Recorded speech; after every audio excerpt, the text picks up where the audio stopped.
The big story out of this week was, of course, the first Democratic debate. It was the first time that we got to see Hillary Clinton and Bernie Sanders side by side and also see whether other candidates in the Democratic race could really have a breakthrough. And there were two main things that came out of this debate. One was, of course, the fact that Hillary Clinton really had a solid performance. She was in command of the issues, she was funny, she had some lighthearted moments, and she was able to get a boost from Bernie Sanders on the question about her emails. The American people are sick and tired of hearing about your damn emails. Thank you. Me too. You know?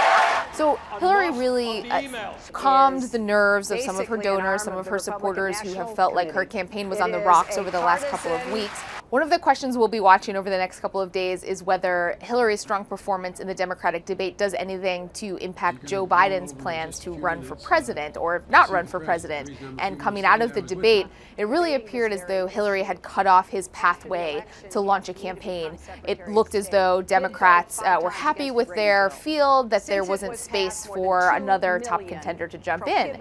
But then, interestingly enough, after a couple days of chatter about that, one of Joe Biden's closest aides sent a letter to folks who have worked for him in the past and said, you know, the vice president hasn't made up his mind yet, but if he does run, here's the kind of campaign he's going to run. And for the first time, we started to see the outlines of the message that Joe Biden would have as a presidential candidate. He would focus on the middle class, we're told. He would run an unscripted campaign, a campaign from the heart. And in saying it's an unscripted campaign, it's basically a dig at Hillary Clinton, who has a very stage-managed campaign.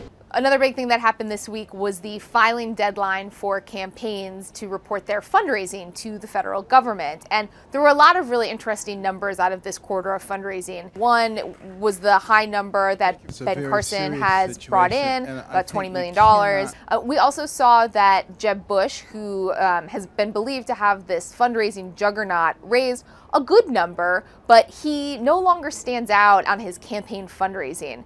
He's being chased in the money race by candidates like Marco Rubio, who raised about half as much money as Bush, but is seen as being on an upward trajectory. And also, interestingly, Carly Fiorina, who had a really strong showing in the last Republican debate. She raised about $6 million for her campaign, which is a really big number for a candidate who had been really struggling on fundraising before the last Republican debate.